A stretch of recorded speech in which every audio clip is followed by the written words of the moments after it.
ay nandito tayo sa Intramuros. So, dito po sa tapat ng City Hall ng Manila, may nakalagay po dito na parang information patungkol sa mga bayani dito sa lungsod ng Manila. So, babasahin po natin to give information and also to share facts about sa mga bayani na dito sa lungsod ng Manila. Late in the afternoon of the February 3, 1941, two groups of the flying column of the 1st Cavalry Division, including the attached 44th Tank Battalion, entered Manila, with the first group taking possession of Malacanang Palace, the second group liberating the American and the other Allied civilian and internees at the University of Santo Tomas. They were followed by the 37th Infantry Division, which rescued Allied civilian internees and prisoners of war at Bilibid Prison. From the south, the 11th Airborne Division closed on Manila. The Japanese Imperial Forces in the Intramuros were annihilated by February 24. This marker was installed pursuant to Board Resolution number 2 S 1994 of the National Historical Institute. Second destination natin dito sa Intramuros ay ang Baluarte de Dilao. Ito po siya. Baluarte de San Francisco de Dilao, also known as Baluarte de San Lorenzo de Dilao, built as one of the main defenses on the land side of Intramuros, constructed 1592, reinforced in 1622, destroyed during the Second World War, restored 1984 and 1988, forms part of fortification of Intramuros, which were declared a National Historical Monument 1951, then a National Cultural Treasure in 2014. Intramuros, or the Walled City, is one of the eldest districts of Manila, built on the south bank of the Pasig River around 1571. Another information about Baluarte de Dilao, known at different times as San Lorenzo, San Francisco, San Fernando de Dilao, or simply Dilao, it was built in the late 18th century to reinforce the landward side of the walls between Puerta del Paran and Puerta Real. Restoration began in 1983 by the Intramuros administration.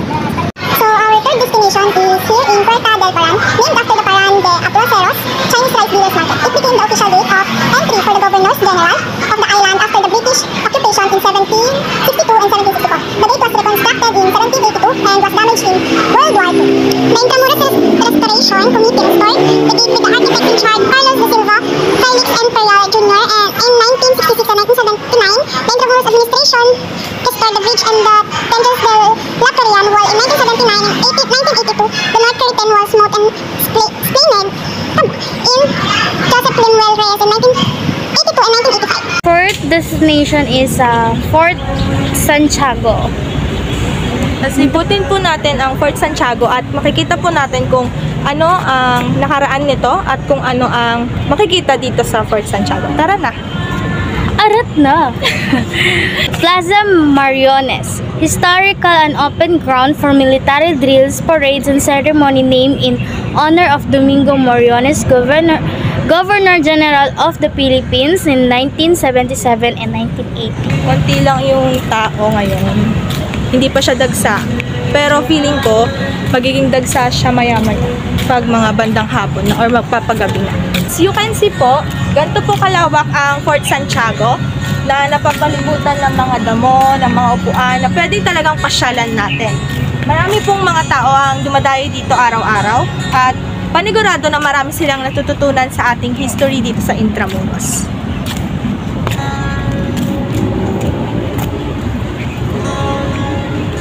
Our fifth destination is the ruins of the American barracks. El Picho Carino, second president of the Third Republic of the Philippines, was incarcerated in the building as a prisoner of Japanese Imperial Army for 16 days during the Second World War. So, ito po ang Baluartillo de San Francisco. named San Francisco Javier by Governor General Sabiniano Manrique de Lara. It protected the old postern gate when the first governor's palace was located in Fort Santiago until 1654. Restored in 1985 by the Intramuros administration. Ay ang Baluarte de San Miguel. Ano nga po ba ang historical ng Baluarte de San Miguel? Ito po ay built to fortify defense of the Fort Santiago versus attack from the side of the Manila Bay construct under government Fausto Gongora in 1695 forms part of the fortification of Intramuros, which were declared as a National Historical Monument in 1951, then as a National Cultural Treasure on 2014. Our 8th destination is Fort Santiago. It is the main fortress of Intramuros established by Miguel Lopez de Legazpi on the site of the former wooden fort of Raja Soliman in 1571, burned during the siege of Chinese pirate Lin Feng Limakong in 1574, reconstructed with local volcanic tuff. 9th destination here is Postigo de la Nuestra Señora de Soledad. Postern used as access from Fort Santiago to the Pasig River. Lieutenant Governor Simon de Anda, leader of the Spanish resistance against the British occupation of Manila on 1762 to 1768 during the Seven Years' War, escaped through this postern after a siege of Intramuros by the British Army.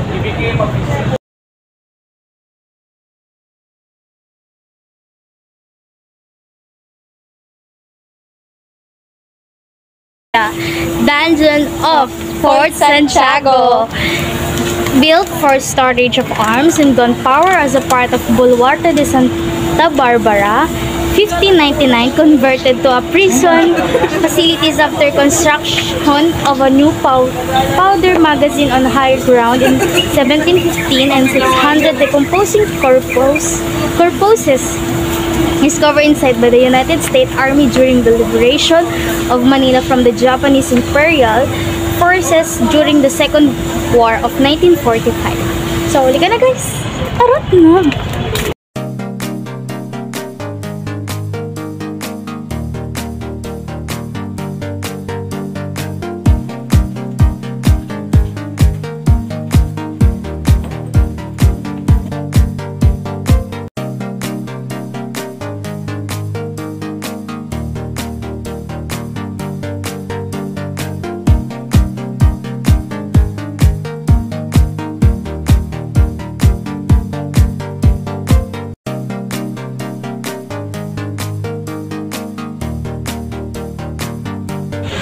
So, welcome to the Cathedral of Manila, dedicated to the Virgin Mary under the title of the Immaculate Conception in 1571, elevated as a bishopric by Pope Gregory XIII in 1578, then raised as an archbishopric by Pope Clement on the 8th in 1595.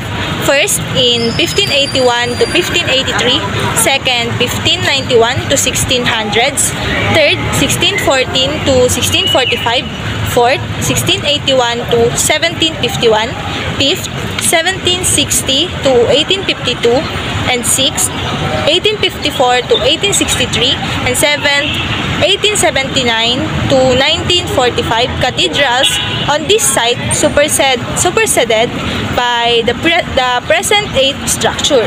Built following the design of national artist Fernando Ocampo, with the stained glass windows by national artist Galo Ocampo in 1956 and 1958, elevated to the status of Basilica Motu Proprio by Pope John Paul II in 1981. Hi guys! Our destination is Rizal 1.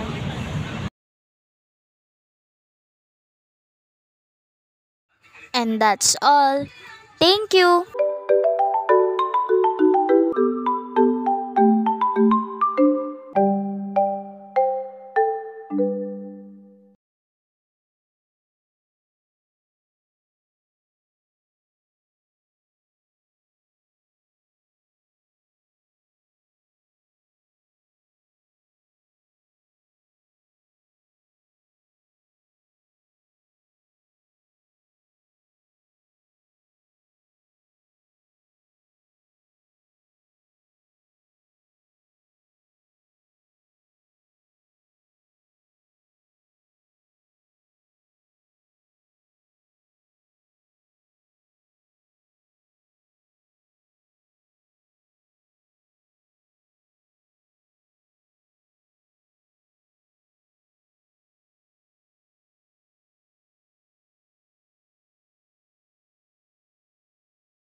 was constructed of bronze and granite. And that's all. Thank you for watching.